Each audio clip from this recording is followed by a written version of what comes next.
Yes, question number 3 में कहा गया है ABCD is a rectangle and PQRS are the midpoints of the sides AB, BC, CD and DA। Focus करें इधर। This fact show that the coordinator PQRS is a rectangle. आपको PQRS की rhombus prove करना है। तो जिसमें कहा गया है कि ABCD आपका एक रेक्टेंगल है, लाइक इस तरह से आपका एक फिगर है जिसका नाम है ABCD। ये एक रेक्टेंगल है जिसमें ये P है, ये Q है और ये R है और ये आपका यहाँ S है। तो कहा गया है P Q R S, ये आपका क्या है, ये मिड पॉइंट हैं और इसको ज्वाइन करने के बाद P Q R S को हमें क्या प्रूव करना है बच्चों? रोम्बस प्रूव करना है। तो कुल मिला करके हमारा जो गिवन है वो ये है कि ABCD जो है वो क्या है, ABCD is a rectangle। तो ABCD आपका एक रेक्टेंगल है जिसमें कहा गया है P, Q, R and S are the midpoints, are the midpoints of किस के midpoint है बच्चों? ये are the midpoint of AB, BC, CD and DA। इतनी बात याद रखिए। अब हमें प्रूफ क्या करना है, उसमें कह रहे हैं टू प्रूफ, हमें प्रूफ करना है बच्चों कि PQRS जो है ये PQRS is a rhombus. PQRS is a rhombus, ये हमें प्रूफ करना है, ठीक है। और इसके बाद अब देखिए किस तरह से स्टार्टिंग की जाएगी, इसको थोड़ा समझना है। बाहर वाला जो फिगर है वो आपका एक रेक्टेंगल है, अंदर वाले को रोम्बस प्रूफ करना है, ठीक है। तो रोम्बस प्रूफ करने के लिए हमें PQRS की चारों साइड को इक्वल करना है, हमें चारों साइड को इक्वल करना है। बात समझ में आ रही?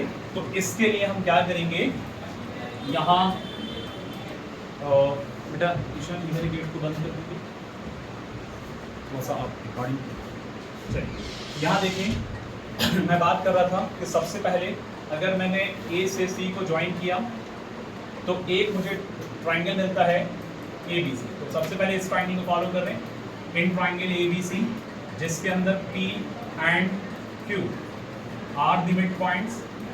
P एंड Q क्या है बच्चों? ये मिड पॉइंट्स हैं किस के? Of AB and BC।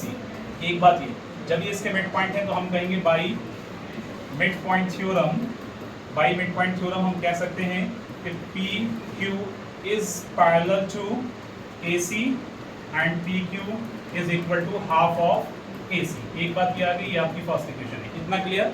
जो वो पीछे वाले क्वेश्चन में जैसे हमने पॉइंट थ्योरम लगाया वैसे इसमें भी लगाया। सिमिलरली अब हम ट्राइंगल फॉलो कर रहे हैं, इन ट्राइंगल ACD। कौन सा ट्राइंगल ले रहे हैं बच्चों? ADC कह लो या ACD कह लो, सही है। तो अब हम कौन सा ट्राइंगल ले रहे हैं, यहाँ से मैं हाईलाइट कर देता हूँ, ये वाला ट्राइंगल ले, सही है।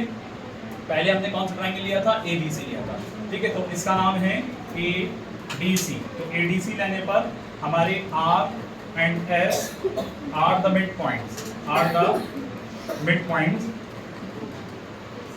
midpoints of किस के midpoint है बच्चों? AD and किस का? CD। AD and CD के midpoint है, ठीक है। तो by midpoint theorem, by ध्यान से सुनिएगा, by MPT midpoint theorem हम क्या कह सकते हैं कि SR जो होगा वो किसके इक्वल पैरेलल होगा बच्चों? AC के। एंड साथ ही साथ SR जो होगा वो इक्वल होगा किसके? Half of AC। तो ये आपकी आ गई सेकंड इक्वेशन, ठीक है बच्चों, ये आपकी सेकंड इक्वेशन। अब जब दोनों इक्वेशन को हम कंपैरिजन करेंगे तो हमें देखिए क्या मिलेगा। फ्रॉम इक्वेशन फर्स्ट, बिल्कुल from equation first and second को देखेंगे तो हमारे पास यहाँ जरा गौर से देखिएगा, इसके अंदर AC है, इसके अंदर भी AC है, यहाँ हाफ ऑफ AC है, यहाँ हाफ ऑफ AC है, एक दूसरे से एलिमिनेट हो जाएगा। समझ में बात आ रही है बुलकर? तो इस तरह से यहाँ पर आप कहेंगे कि PQ is parallel to SR और हम ये भी कहेंगे कि PQ is equal to SR।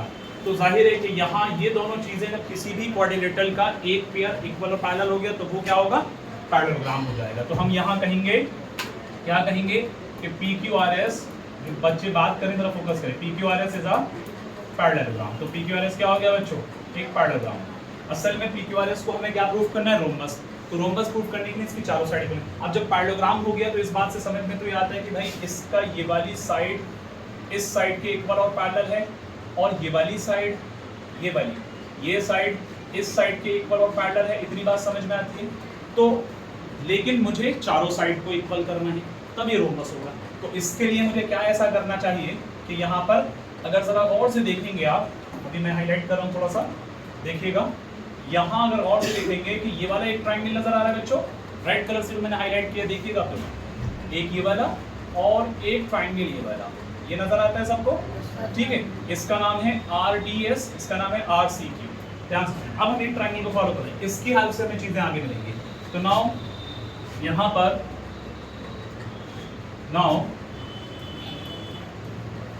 In triangle, कौन कौन से ट्राइंगल ले रहे हैं, मैंने अभी नाम लिए RDS एंड ट्राइंगल, दूसरा नाम है RCQ।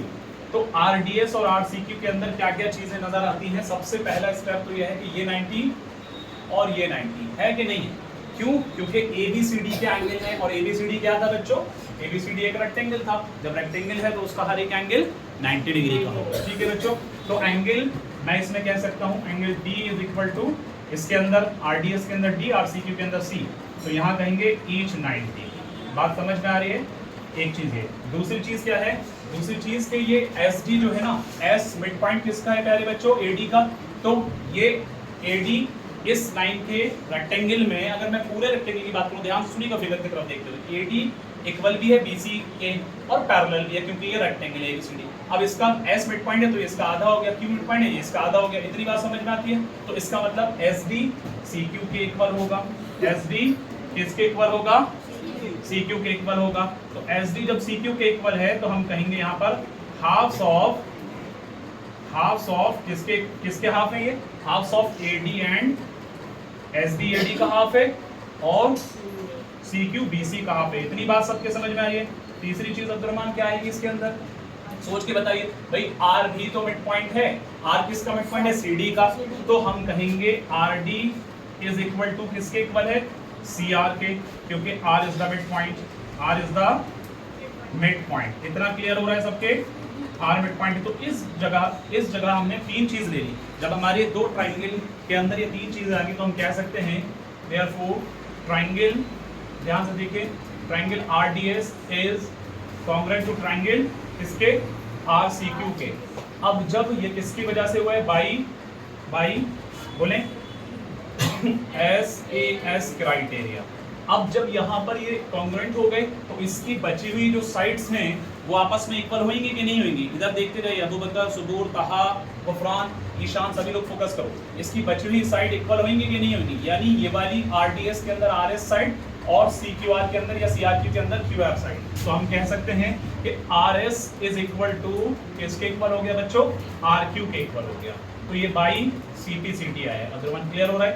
तो CPCT से जब ये आ रहा है तो सिमिलरली जो हमने ऊपर ट्राइंगल को फॉलो किया है वही वे में हम नीचे वाले ट्राइंगल को कौन कौन से, ASP और दूसरा है BQT। बात समझ में आ रही है। नीचे यही वे में इन ट्राइंगल को लेकर के, यही सारी चीजों को लेकर के इस साइड को इस साइड के इक्वल कर देंगे। तो यहां लिख सकते हैं सिमिलरली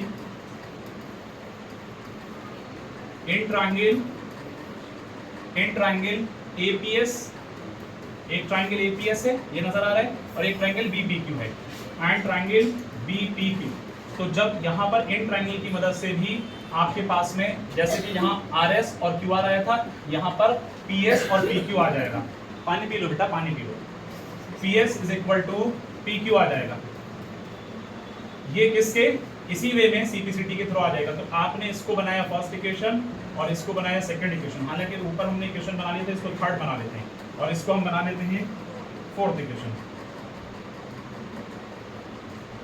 ये आपका हो गया थर्ड और ये वाली इक्वेशन हो गई फोर्थ। जब थर्ड और फोर्थ कंपैरिजन में देखेंगे तो आप जानते हैं कि इसकी ये जब ये साइड इसके इक्वल है और PQRS पहले ही पैराडोग्राम कर दिया था। पैराडोग्राम में अपोजिट साइड बच्चों इक्वल होती हैं और एडजेसेंट भी इसकी इक्वल होगी। तो जब कंपैरिजन करेंगे तो चारों साइड इक्वल हो जाएंगी। इतनी बात समझ में आ रही है।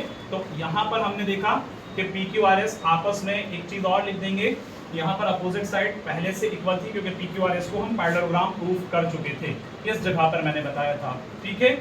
जब जाहिर है कि इसके PQRS के अपोजिट पेयर इसके इक्वल और पैरेलल हैं तो इसके एडजेसेंट पेयर भी इक्वल हो रहे हैं। तो इस बिहाफ पे हम कह सकते हैं, क्या कह सकते हैं, यहाँ पर एक तो मैंने चीज़ ये बताई थी, तो यहाँ पर हम कह सकते हैं कि हमारा PQRS जो है वो एक रोम्बस हो जाएगा। PQRS is a rhombus. इतनी बात सबके क्लियर हो गई, नोट कर लीजिए।